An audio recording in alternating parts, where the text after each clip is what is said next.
Momonosuke a été écrit pour dépasser son père, en accomplissant ce qu'il n'a pas pu faire de son vivant. Régner sur le pays de Wano. Tu sais, tu vois bien que moi ça me dérange pas de dire lui la loi qui des rois, tu peux le donner à Momo, tu peux le donner à Mihawk, tu peux le donner à tous les Shichibukai, et moi c'est bon, le seul truc c'est que il faut que ce soit intéressant. Pour le cas de Momo, c'est intéressant via le potentiel. Lui c'est intéressant. Et ouvrir ses frontières. Et vous le savez comme moi, Oden Kozuki était déjà un homme surpuissant, côtoyant le niveau des empereurs. Ainsi, le jeune shogun est destiné à atteindre les sommets en termes de puissance. Et le plus impressionnant, c'est qu'il nous a déjà donné un avant-goût de ce qu'il est capable de faire. En effet, c'est face à Aramaki qu'il montrera les crocs. Il se fera malmener au départ, mais parviendra à donner un coup dévastateur à l'amiral. Et je pense que peu de personnes ont relevé cette dinguerie. On parle d'un gosse de 8 ans qui tient tête à l'élite de la marine. C'est fou. Avec un entraînement rigoureux aux côtés de Yamato, Yogoro et les autres fourrons rouges, je laisse quelques années à Momonosuke pour atteindre le niveau de son père. Et pourquoi pas même le dépasser. Car si Oden l'a surnommé Momonosuke... surpasser Oden, ce serait une dinguerie.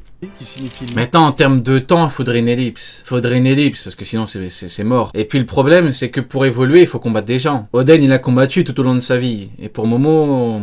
c'est très compliqué. Littéralement. C'est ça le problème que j'ai avec Usopp, rien à voir en termes de perso, mais vous allez comprendre. C'est qu'il est censé avoir un potentiel pour évoluer, il est censé atteindre un gros niveau, mais il évite les combats, il combat pas, il fait pas de trucs. Donc comment t'atteins un gros niveau, c'est compliqué. Fort du monde, ce n'est pas pour rien. Le gamin qui est né justement sur le Moby Dick, le navire de l'homme le plus fort du monde, possède déjà une chaise réservée à la table des empereurs.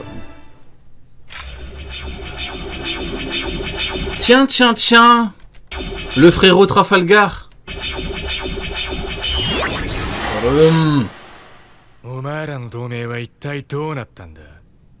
お前とキッドとアプーの海賊団で結んだ同盟ってやつは。 Trafalgar dit Waterloo. C'est dans la défaite qu'un homme peut sombrer ou renaître encore plus fort. Quel sera le choix de Law après son affrontement contre Barbe Noire? Il est clair qu'à l'heure actuelle, Law est dans un piteux état. Pour en revenir rapidement à Usopp, regardez Franky, ce qu'il a fait au vice-amiral Triple Menton. Il lui a mis une claque, il lui a mis une vulgaire claque comme si c'était un moustique, il est tombé. Maintenant, si je vous dis Usopp contre Triple Menton, est-ce que vous pouvez me certifier que Usopp va gagner? Je demande même pas qu'il one-shot pareil, je demande à ce qu'il gagne. Vous voyez comment c'est compliqué? Vous voyez à quel point il y a un déséquilibre? C'est compliqué. L'autre, il lui a mis une claque. C'est très compliqué, hein. Blessé. Le fameux triple menton niveau Queen. Mais ouais, c'est compliqué. Mortellement, privé de son bateau et du reste de son équipage. Mais du coup, pour Trafalgar Law, ouais, en vrai, comme Kid, hein. Je vois ce qu'il veut dire, en vrai, ok. La quête. Mais son problème, c'est l'équipage à Law. En vrai, Yamato aussi. Yamato, Momo, en termes d'équipage, il faudrait les fourreaux rouges et tout, ça manque de... Les fourreaux rouges, ils sont tous âgés, ils pourraient pas évoluer avec toi, parce qu'Yamato est un peu jeune. Ouais, en termes d'équipage, c'est compliqué pour la liste, en fait. Même Law, hein. C'est vrai que Law a Jean Bart.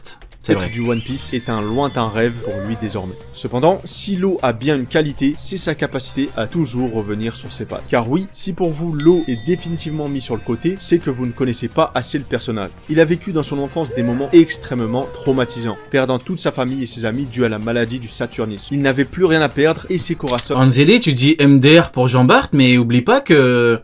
il a encaissé 2 balles pleines de HDA de Van Augur qui one-shot les soldats biscuits, attention hein. Qui lui donnera une raison de vivre et de sourire. Face à Doflamingo, il sera poussé à bout. Mais là encore, grâce à l'aide de Luffy, il se remettra sur pied. Aujourd'hui, Law a tout perdu. Mais Beppo... Ouais, mais bon... Y'a qui? Y'a Jean Bart, Beppo, équipage 2, ouais... En fait, c'est vraiment le grand tort, entre guillemets, c'est ce qui manque à Law et Kid, mais en soi, le problème, c'est que sur Onigashima, si tu leur mets un vrai équipage... Qui va les combattre? Qui va combattre l'équipage de Law, l'équipage de Kid si tu mets des vrais monsieur? Tu fais comme sur Onigashima, tu combats des randoms. Bon, ça aussi il faut y penser.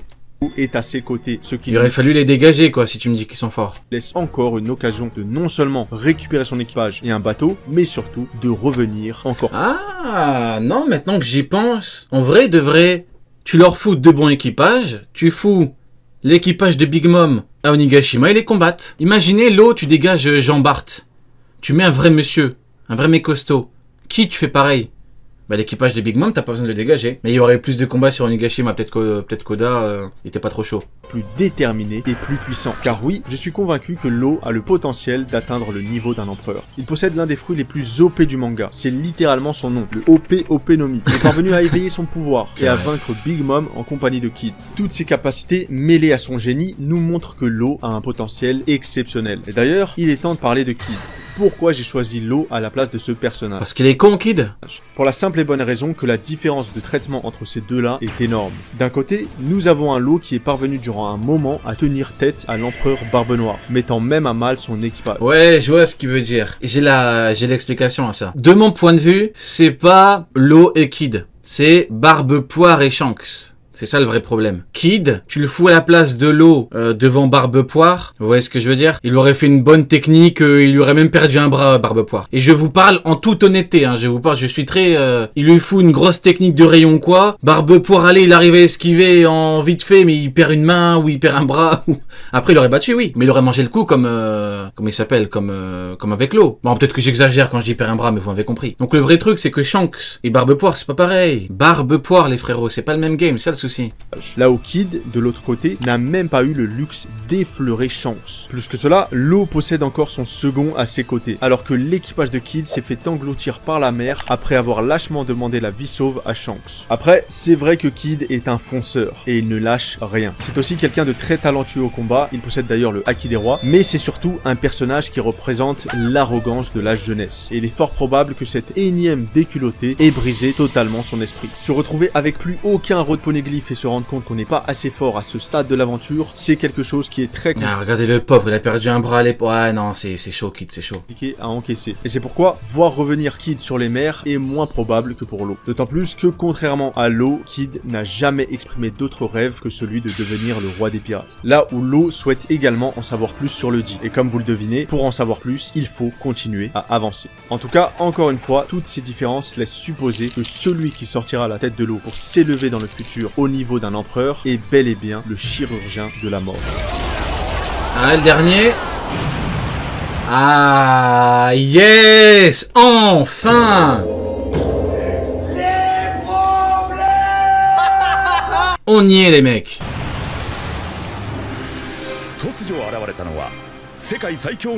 Dracul Mihawk.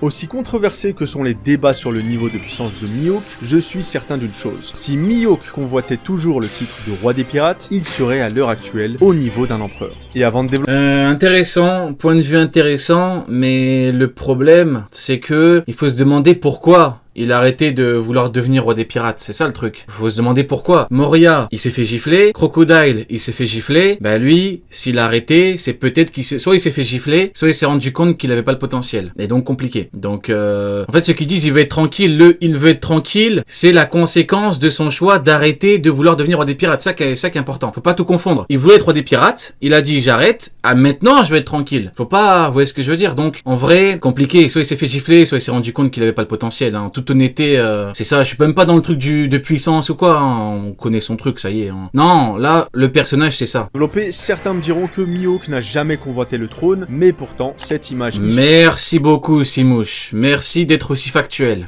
...d'un databook nous laisse fortement supposer qu'à un moment... C'est même pas supposé, c'est...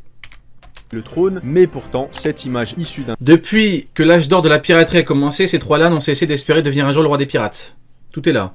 Un databook nous laisse fortement supposer qu'à un moment de sa vie, Mihawk aspirait... C'est exactement comme Crocodile et Moria. Ils se sont fait gifler, mais dans un coin de leur tête, ils se disent « Ah, pourquoi pas, dans le doute, je peux ». Vous voyez ce que je veux dire? Crocodile avec Pluton, Moria avec son armée, lui, il se dit « Il y a encore un petit pourcentage ou pourquoi pas ?» Mais il sait qu'il peut pas, c'est pas possible. Maintenant, il se cache dans le « Je vais être tranquille ». Mais non, il sait que c'est pas possible, il peut pas avoir d'équipage. Non, c'est compliqué.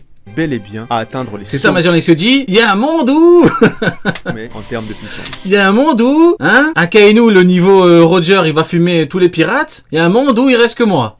Cependant, le fait qu'il ait abandonné ce projet nous laisse des indices sur son niveau actuel. En effet, pour moi, les choses les plus importantes dans One Piece sont la volonté et les rêves. Ainsi, le fait qu'aujourd'hui Mihawk ne convoite pas le titre d'empereur peut nous indiquer que ce dernier ne joue pas dans cette catégorie. Du moins, que son haki ou sa volonté n'est pas assez puissant pour lui permettre d'atteindre à l'heure actuelle le niveau de puissance requis. Et c'est d'ailleurs pour cette raison que durant la guerre de Marineford, Mihawk s'interrogera sur la différence de niveau qui le sépare d'un empereur. Comment un homme qui a affronté de multiples adversaires ne parvient pas à juger un niveau qui serait potentiellement similaire au sien? Les termes. Si Mihawk était déjà au niveau d'un empereur sur Marineford, pourquoi se poserait-il la question sur la force de Barbe Blanche? Tout simplement car il ne connaît pas la vraie puissance d'un empereur et n'en a probablement jamais affronté un.